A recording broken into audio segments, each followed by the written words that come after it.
Hey, what's happening, guys? Joey here with Drumforge, and today I want to show you some interesting ways that you can lift your backing vocals into your mix without having to use volume, EQ, compression, these things that can overpower other elements. Now, this technique is a pretty common one. However, the way that I'm going to show you to do it is kind of a cool, foolproof method of how to lift your backing vocals, especially when they're in the higher register, maybe they're falsetto even. In that case, this technique is going to work really well. I do want to mention that this channel is powered by Rode. We're using a lot of their products. I love Rode. Check out their mics. They got a lot of really awesome gear. Thank you so much for powering our videos. All right, so let's jump into this DAW so that you can kind of see what we're working with here.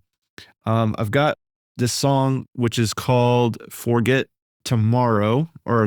Yesterday.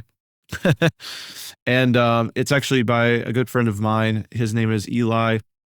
This song is not on Spotify or anything, so you're not going to be able to find it anywhere. However, I have it here for you to listen to today. So what we're going to do is I've got everything set up to where the lead vocal is on top. The doubles are somewhere in between, and the harmonies are sort of in the back. So let me go ahead and show you what this song sounds like so far, and then we'll dive in.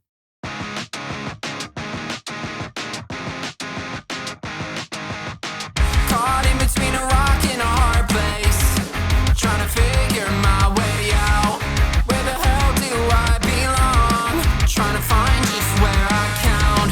I know the running never gets me anywhere. I know the time is running out, but it doesn't seem too fair. I swear I'm gonna get there. I'm moving forward, never looking back. Every mistake I made is going in the grave. I'm running faster with every step I take. This time I'll find my way. I swear you'll know my name. No time left to borrow, all eyes on tomorrow. Forget about yesterday.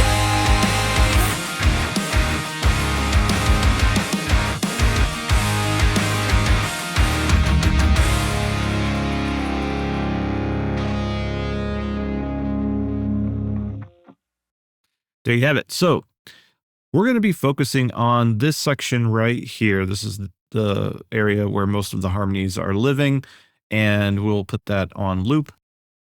Now, what I want to go over here is this effect is basically a technique that you would be using in a case where you really love your mix. Everything's pretty much dialed in, but the artist has come to you and said, hey, I really would like those backing vocals a little bit more higher in the mix, or I want to be able to hear the essence of those backing vocals or those harmonies coming into the mix more. And you don't want to turn them up with the faders because now they're too loud. You don't want to add more compression because then you're bringing up other nasty things that you don't want. So it does become challenging to handle a mix note like that in a case like this. This technique is really awesome because you can do it almost systematically, and you'll also be able to have a lot of control. So we're going to use a plugin called DF-XCITE 2. It's a new plugin that just came out over at Drumforge, and you can use it on drums, of course, but you can also use it on vocals.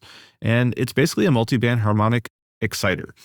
And there's a bunch of different modes and a bunch of different drive types, and we'll get into all that. But here's what my system is. So the first thing I need to do is I need to find the type of drive that I want to have on these vocals. Now, to get the right type of drive, I like to use the single band mode. So the first thing I'm going to do is I'm going to put my multibands into vocals, and then I'm going to click this multiband button, which puts me in single band mode. And now all I have to focus on is drive, the drive type, the mix, and the output. Our goal here is to actually keep the output the same. We don't want to make the vocals any louder.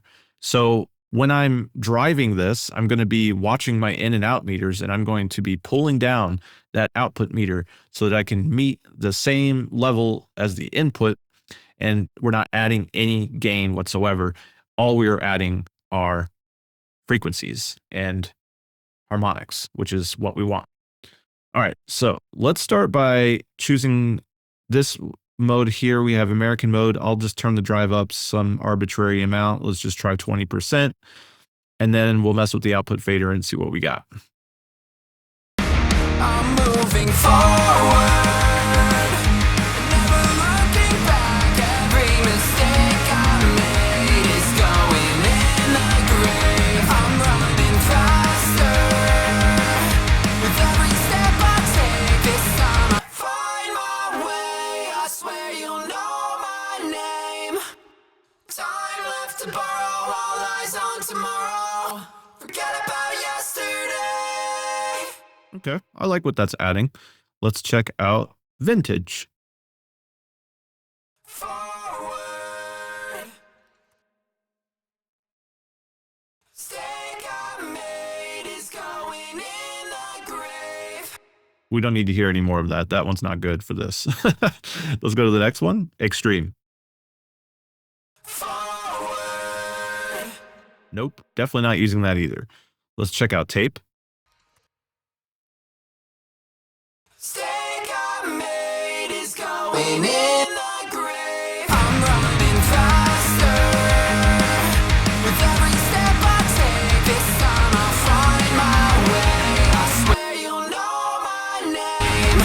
That one sounds pretty good. There's a little bit of crunch in there, which is kind of nice, I guess, in some cases. But maybe in this case, I think I would want something a little more clean. Let's check out tube. Forward. Mistake I made is going in the grave. I like the breakup of tube, but I think it's also still a little too dirty for this case. And then let's check out amp, which is the last one. Forward. Oh yeah, that one's absolutely insane. Let's try with a really low drive setting to see if it works. Forward. Yeah, even on 1%, it's absolutely crazy. So I think the mode that I really like here is American. So the next step in this system, now that we've figured out the drive type that we really like, the next thing we can do is click on over to multiband and then just make sure all 4 bands are in American mode, which they are.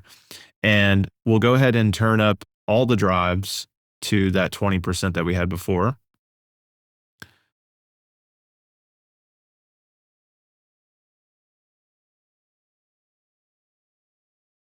And now that we have that set, we basically can do 2 things. One is we can manipulate the individual bands. So we have the ability to change the volume levels of those bands, change the crossover points of those bands, as well as the drive levels in those bands.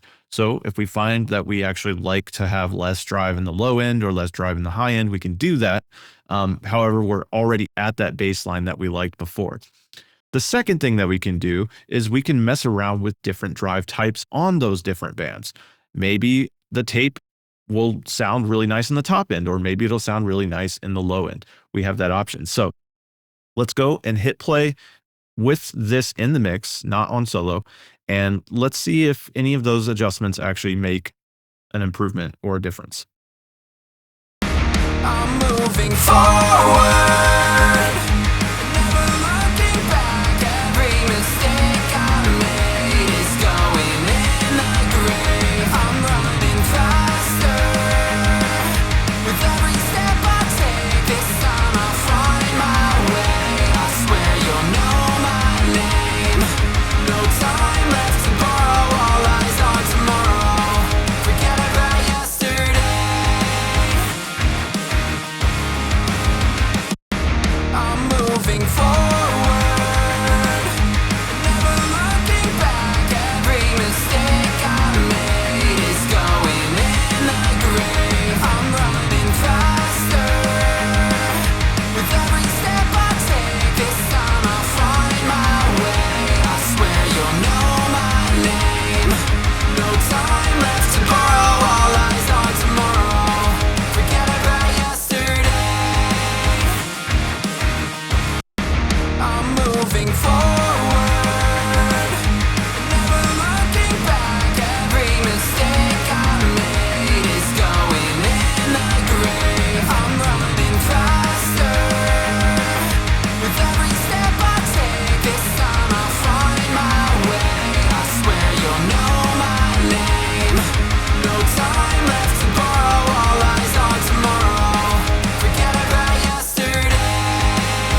There you have it, man. So pulling those vocals out a little bit to where you can actually hear them in the mix a little more. Didn't take very much effort at all. Just a little bit of, harmonic saturation, which is what a multi-band harmonic exciter does. You could obviously fool around with different drive types and kind of go further down the rabbit hole. But this is one of those strategies that I think is really good for mixing, especially when you're working with clients, because when they have ideas like, hey, we need those backing vocals up louder, but you as the producer or the mixing engineer knows that you can't turn them up louder because they're basically as loud as they can be before they become overpowering, or there's just something else that's going to stop you from being able to do that the way that you'd like. This is the answer, one of these types of plugins. Anyway, that's all for this video. Thank you so much for watching. If you like this video, give it a thumbs up, tap that bell to get notified whenever we upload new videos. Until next time, happy mixing.